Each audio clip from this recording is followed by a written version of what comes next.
193. What is essential in order to give rise to the equity under the second rule? There must be intentional deceit in the defendant, or at least, such negligence as will give rise to a presumption of an intent to deceive. But if he be ignorant of his right, or merely careless, relief may not be had against him except perhaps in the case of a subsequent bona fide purchaser. 194. How is a concealed or undisclosed right to be considered? Whether the non-disclosure be fraudulent or merely accidental, it is to be treated as distinct from cases where the interest was fraudulently created and therefore void. Non-disclosure is not a substantial equity, but pre-existent fraud is evidenced thereby. 195. Is non-disclosure regarding land prima facie evidence of fraud? No, for the possession of land does not necessarily follow the ownership, but as to personal property, possession in itself is a badge of ownership, and if an assignment be made and the possession left in the assignor, it can be taken as fraud, although such presumption is subject to counterproof. 196. What do you understand to be the meaning of the third rule?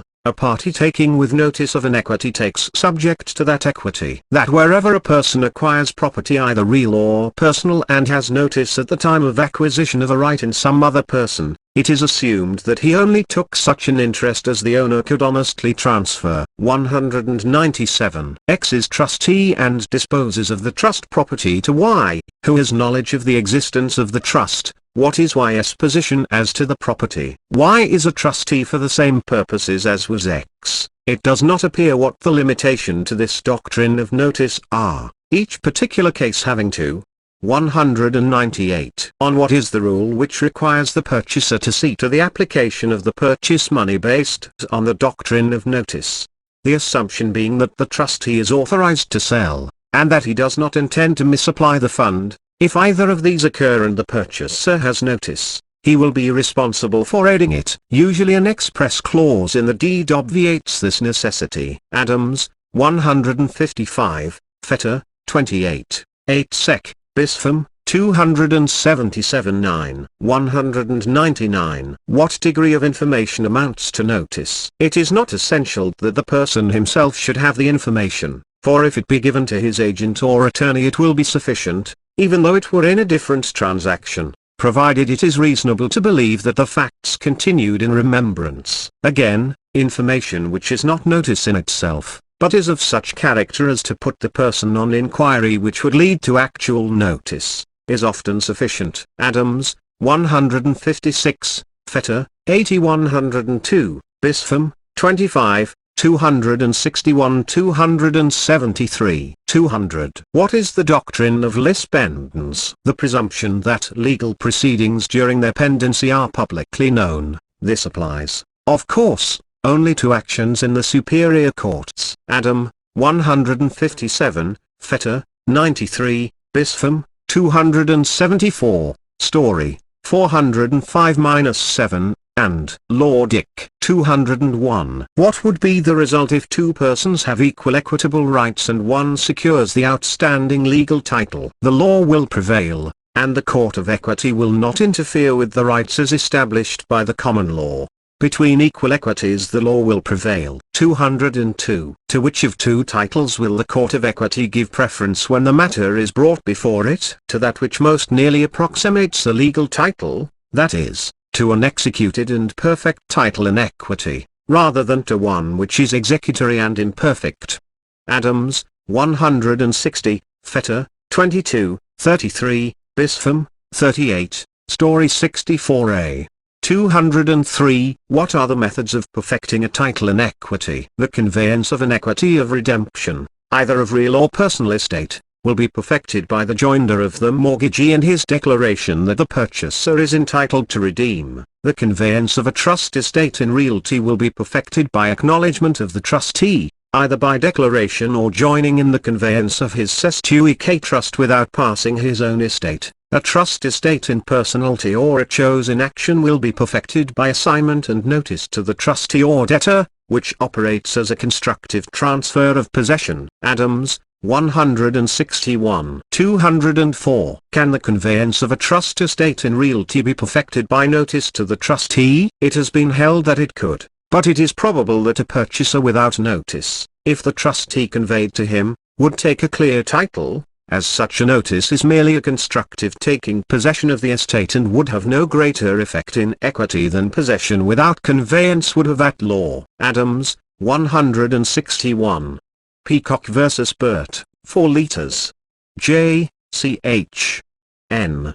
S. 33. 205. What is the doctrine of tacking? It applies where property is encumbered by 3 mortgages, the first and third of which are held by the same person, in the same right. Such holder by the tacking doctrine, would be allowed to consolidate the first and third mortgages, and realize on them before the second mortgagee, provided the owner of the first mortgage has placed the third, or acquired it, without notice of the second. Adams, 163, Bispham, 158, Fetter, 35, Story, 412, 420, Anderson Law Dick. 206. When does the jurisdiction for re-execution arise? Wherever an instrument has been lost, destroyed or concealed by the defendant, or its loss or destruction is accidental and its non-production would leave a cloud upon or defect of title, or prevent a recovery by the plaintiff at law. Adams,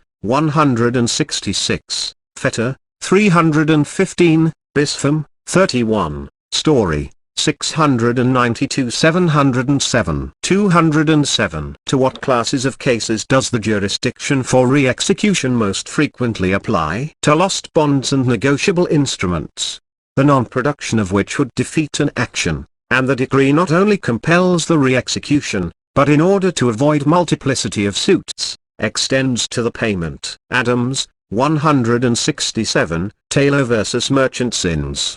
Co. 9 How?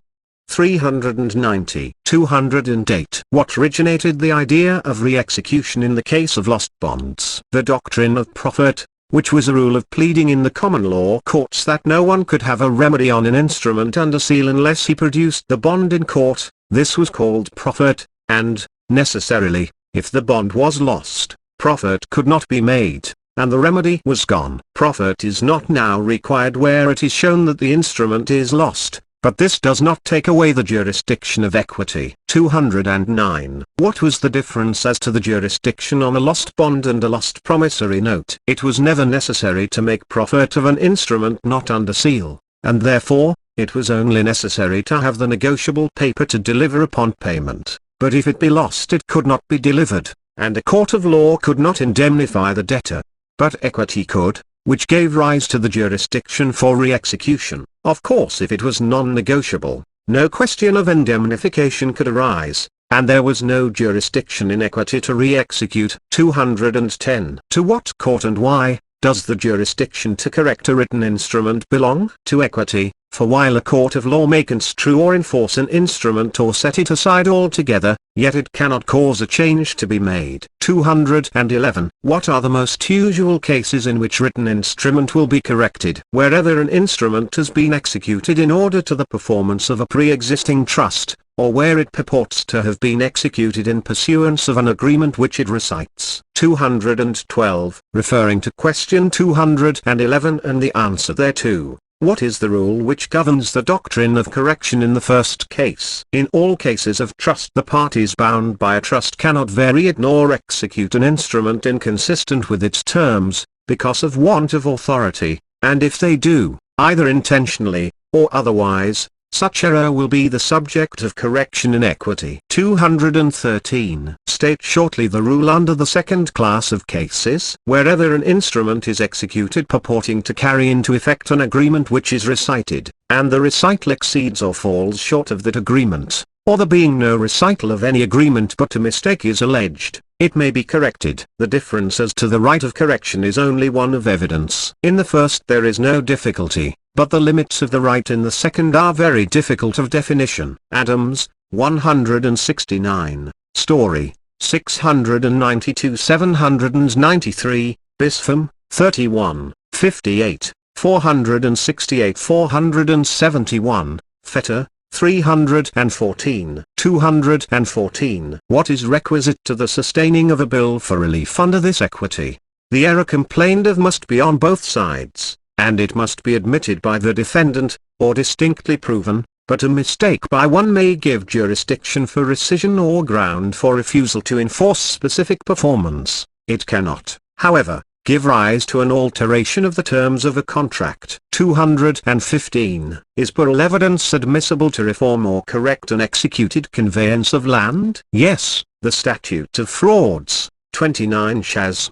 2, does not preclude such testimony, for it is the only method that can be employed to give relief. 216. Can a will be corrected by parole evidence? Not so as to supply a clause or word left out by the scrivener, for a will is a statutory creation and must have the statutory form, but if something has been inserted by mistake, an issue may be framed to try the question as to whether or not it is a part of their will of the testator. 217. Under what circumstances does equity rescind or cancel a transaction? Wherever the transaction has been vitiated by illegality or fraud, or by reason of its having been carried on in ignorance or mistake of material facts. 218. A deed made by a married woman is defective through non-compliance with a statute. Can it be reformed? No, although if it be merely a defective certificate but properly acknowledged, it may be, as also may a mistake in the description. Weddell vs. Herman, 59 California, 507.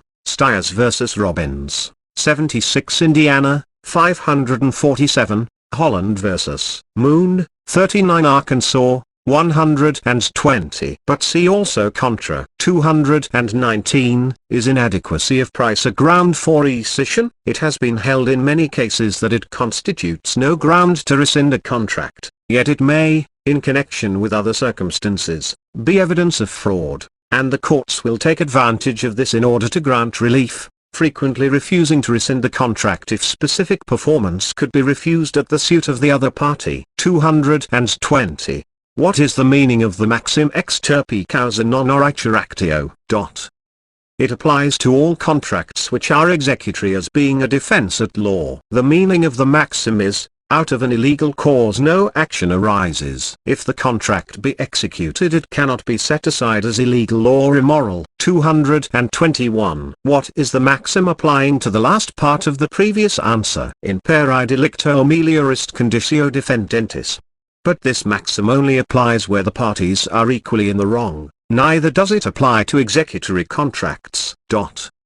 222. How does the doctrine for rescission and cancellation by reason of fraud apply to wills? Generally, if a will be obtained by fraud, the common law courts will have the complete and exclusive jurisdiction for real estate and the ecclesiastical courts for personal property. In the United States, the ecclesiastical court is succeeded by probate courts, county courts, Orphans' courts, or surrogate's name for the court. 223. Is the jurisdiction of equity in cases of fraud auxiliary, concurrent or exclusive? It is concurrent with courts of law, and lapse of time is generally no bar to the granting of relief. 224. What constitutes fraud? A specific definition is almost impossible, but it may be generally understood to be the procuring of contracts to be made or acts to be done either by wilful misrepresentation, express or implied, or by persons under duress or incapacity. 225. To constitute fraud by reason of misrepresentation, what is requisite? 1.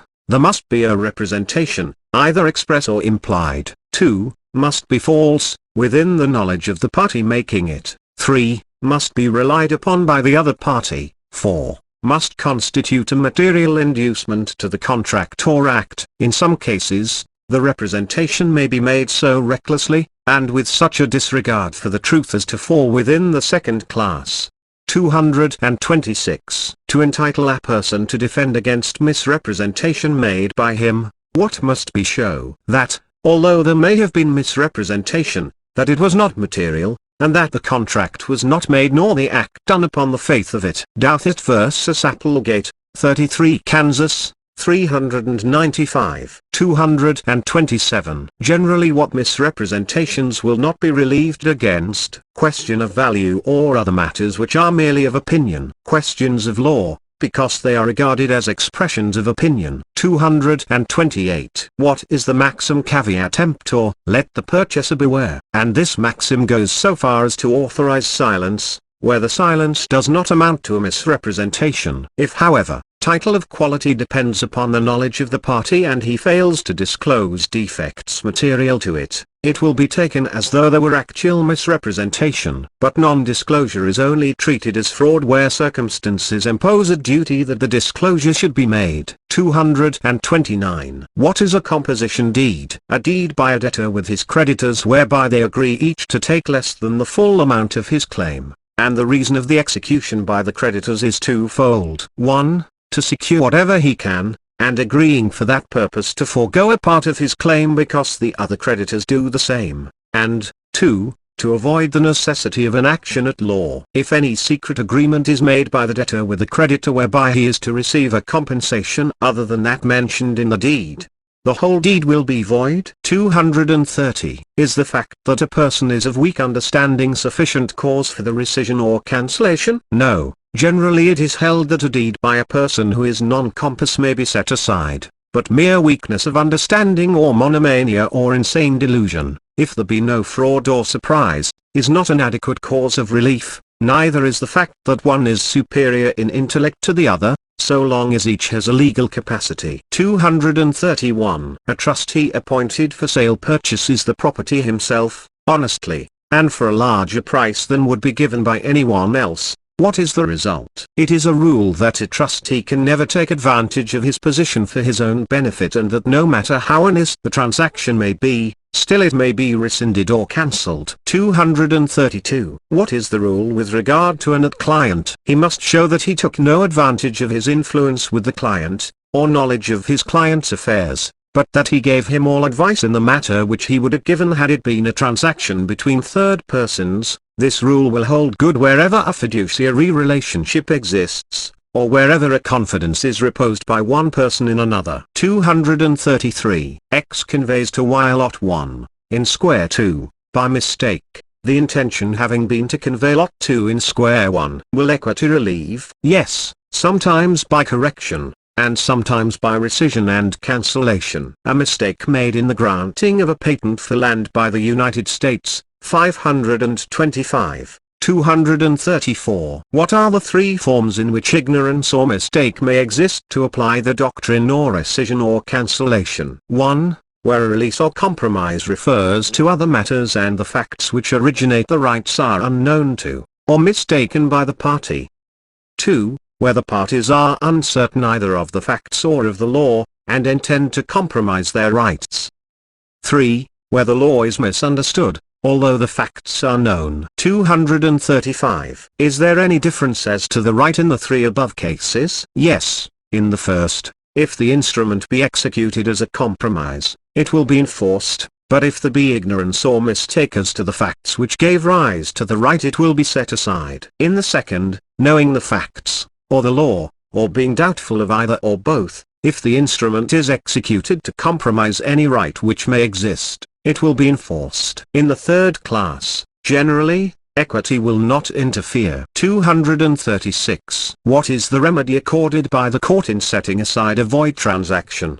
The placing of the parties in statu quo. If this cannot be done, the court will not rescind or cancel the agreement. 237. What is arbitration? A submission concerning a matter in dispute between two persons to the judgment of two or more other persons, commonly called arbitrators, who are to decide the controversy. 238. In how many ways may a dispute be referred to arbitration, and what are they? 1. By mere agreement of the parties. 2. By rule of court, made by consent of the parties in an action actually pending. 3. By agreement to refer existing disputes which might be the subject of an action, but where no proceedings are pending. 239. After a submission, what is the status of the parties with regard to the matter submitted? In the first case, it may be revoked by either party before an award actually made. In the second, revocation may be made only by consent of court, and the third stands practically on the same plane as the first. After an award made, the submission becomes binding and the finding of the arbitrators may be enforced by a proper action, either at law or in equity. 240. What is an injunction? A remedial writ formally issued almost exclusively by a court of chancery to restrain the commission of a threatened act or the continuance of an act. Anderson Law Dic. a judicial process operating in personam and requiring the person to whom it is directed to do, or to refrain from doing some particular thing. Hinge, Sec. 1. See also Fetter, 288, Story, 860, Bispham, 399, Adams, 194, 241. Name the various kinds of injunctions. Preliminary, 1 granted at the outset, or during the continuance of a suit, to restrain the doing of a threatened act until the rights of the parties have been determined. Also known as a provisional, interlocutory, or pendent light injunction, and is said to be mandatory or preventive, according as the order is to do, or refrain from doing the particular act. Final, granted on the determination of the rights in suit. Also called permanent or perpetual injunction. 242. Where a preliminary injunction has been granted at the commencement of a suit, under what circumstances may the defendant move its dissolution? Only after he has put in a full answer to the bill, and then it is within the sound discretion of the court to either dissolve the injunction at once, or continue it to a hearing, depending upon the facts disclosed in the answer. 243. Under what circumstances will the jurisdiction to grant an injunction be exercised? Only where a clear equity is made out in the bill, which requires the exercise of the court's authority to prevent a manifest wrong. And it will never be granted where its enforcement requires the exercise of authority over property in another state, or from one court of co-ordinate jurisdiction against another, or by a state court against a federal court, or by a federal court against a state court, except in bankruptcy proceedings. Although a federal court may enjoin a state officer from enforcing a state law which is in opposition to federal law. 244. What is a bill of peace? One filed for securing an established legal title against the vexatious recurrence of litigation, whether by a numerous class, insisting on the same right, or by the individual reiterating an unsuccessful claim. The equity is, the right being established at law, is entitled to adequate protection. Sheffield Water Works vs. Jones, L. R. 2, ch. App. 8, Contra, Mount Zion vs. Gilman, 14 Fed. Rep. 123. 245. Will a bill of peace lie against independent trespassers? No, for having no common claim and no appearance of a common claim to distinguish them from the rest of the community. An injunction, if granted upon a bill of peace, would be against all persons. 246. Referring to the previous question, what is essential before a bill of peace will lie? There must be a single claim of right in all, arising out of some privity or relationship with the plaintiff, or the rights and responsibilities of the defendants must arise from, depend upon, or be connected with each other. 247. What gave rise to a bill of peace against the reiteration of an unsuccessful claim? The nature of the action of ejectment, which was based upon a fictitious dispute between fictitious parties, the consequence of which was that the result of the action at law was not conclusive against the real party, and that continued actions could be. 248. On what principle does a court of equity remove cloud from title? It is based upon a similar theory to the bill of peace referred to in question 247, and will extend not only to the removal of a cloud, but even to quieting the enjoyment of a right. For a bill to remove cloud from title, see Doe vs. Doe, 37 N.H. 268, Mellon vs. Milline Iron Works, 131 U.S. 352, and Arndt vs. Griggs, 134 U.S. 316. 249. What is a bill of interpleader? One filed for the protection of a person from whom several persons claim legally or equitably the same thing, debt, or duty, but who has incurred no independent liability to any of them, and does not himself claim an interest in the matter. Adams, 202, Fetter, 326, Story, 800, Bispham, 419, 3 Blackham, 448. 250. What is the equity involved in the principle of the jurisdiction?